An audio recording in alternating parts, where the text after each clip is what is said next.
10% doll ఉంటుంది, 80% నెయ్యి ఉంటుంది అట్లా. Chicken pakodi, bamboo chicken pakodi इसका video bamboo kitchen chicken pakodi, bamboo chicken pakodi,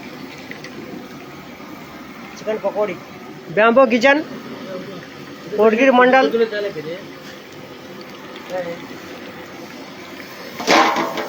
చూడు, ఆహా ఇదే మటను, అట్లా చేస్తాను నువ్వు. మీ మటన్ ఇది మా mutton. Bamboo kitchen Kotagiri mandal,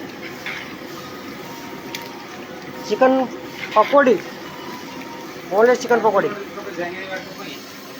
యూట్యూబ్లో వస్తావే నువ్వు, యూట్యూబ్ ఛానల్ దగ్గర ఉన్నది.